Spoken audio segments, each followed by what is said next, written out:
Prince Harry set to inherit millions on his 40th birthday next week.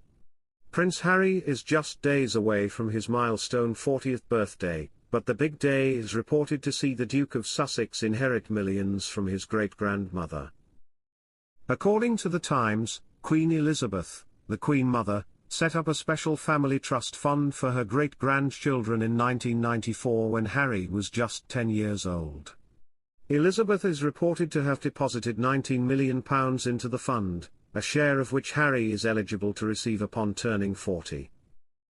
Welcome to Royal Pancakes. If you are new here, please don't forget to subscribe and click the notification bell, so you don't miss any news about the British monarchy. The prince's late great-grandmother is thought to have passed on the money this way to prevent Harry and her other great-grandchildren from having to pay inheritance tax. Reports at the time stated that the money was to be distributed among her younger relatives in two payments, the first when they turned 21, and the second when they turned 40. Whilst how much each grandchild was set to inherit was kept private, it was reported that Harry was due to inherit more than his brother William, owing to William's inheritance of the Duchy of Cornwall upon becoming the Prince of Wales. Reports from various UK outlets suggested that William and Harry were set to receive £6 million when they turned 21, with the bulk going to Harry. A further £8 million was said to have been set aside for the brothers when they reached 40. Harry always had a close bond with his great-grandmother, and in an interview with Tom Bradby last year, following the release of his bombshell memoir Spare, he shared the sweet nickname he had for her. Harry said, "I had a proper laugh with my Gangon then. You know, she was so close to my father as well, and that relationship was something I recognized but never really thought about in detail at the time. But then 2 years of sitting there and writing this book, all these memories came flooding back." He also wrote about the great affection he had for her, particularly one evening where they bonded over a gin cocktail. The Duke penned, "I'd never had a cocktail in front of my family, so this would be an event. A bit of rebellion. Empty rebellion, it turned out. No one cared. No one noticed. Except Gangon." She perked up for a moment at the sight of me playing grown-up, gin and tonic in hand. I sat beside her. Our conversation started out as lively banter, then evolved, gradually settling into something deeper. A connection. Gangon was really speaking to me that night, really listening. I couldn't quite believe it. I wondered why. Was it the gin? He added, "I wish I could recall specifically what we talked about. I wish I'd asked more questions and jotted down her answers. She'd been the war queen. She'd lived at Buckingham Palace while Hitler's bombs rained from the skies.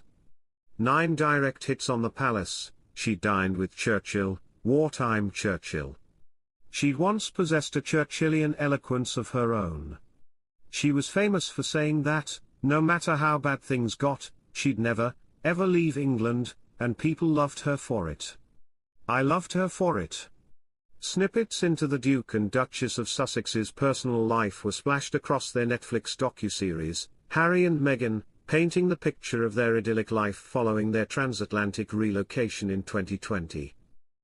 They were spotted walking their dog on a secluded beach, flying kites and playing with water features with their 2 kids Prince Archie and Princess Lilibet in their garden. Privacy and security have long been concerns for the royals.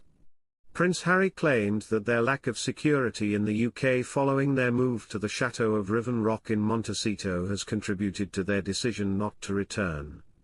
Now, his home movies appear to prove that the couple's dream of a safe and peaceful life has become a reality. But what is it really like behind the scenes? Those who live in the same exclusive community, which includes stars such as Oprah Winfrey, Katy Perry and Ellen DeGeneres, have confirmed it is paradise. Richard Miniards, a society columnist for the Montecito Journal who lives nearby the royals, told The Telegraph, "It's paradise living here," adding of Harry and Meghan, "They live rather splendidly, it couldn't be a nicer place. It's a very wealthy community, We have a lot of people giving a lot of money to our cultural organizations as well as charities, but we don't see them. When Harry and Meghan aren't holed up in their 9-bedroom, 16-bathroom home with a swimming pool and a playhouse for their kids, they enjoy exercise, dinners out and trips to the farmer's market, which aligns with Meghan's healthy diet. Another resident of the Montecito area added that they keep themselves to themselves, while Richard explained that they ensure they have plenty of security in place if they do fail to fly under the radar.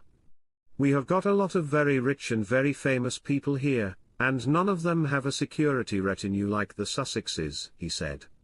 Meghan and Harry have previously gushed about their home, describing it as a calm and healing place to raise their children during an interview with The Cut. The Duchess added she had only seen the exterior of the property when she fell in love with it, stating it makes her feel free.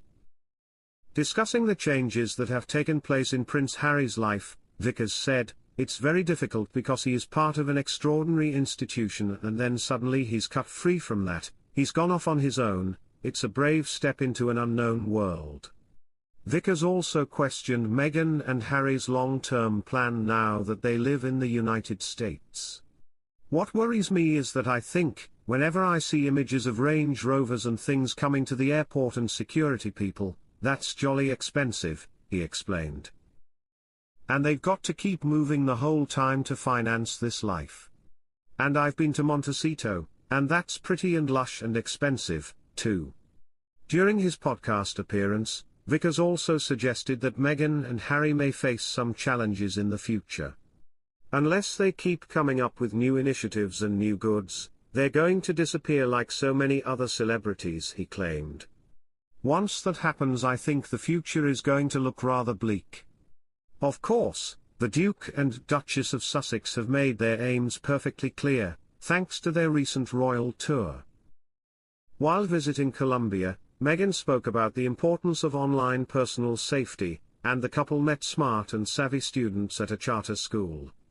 Aside from some minor criticisms from royal experts and historians, Meghan and Harry seem to be working hard to make positive changes in the world.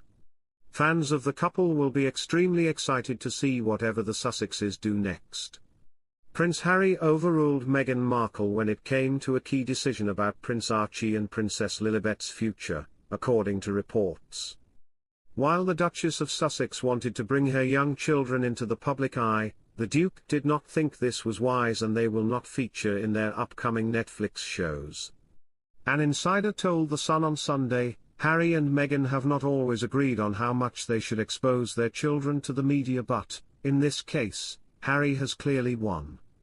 Meghan's upcoming cooking show, which is believed to be released first, will therefore be filmed in a nearby mansion and not the couple's £11 million home to protect Archie and Lilibet's privacy.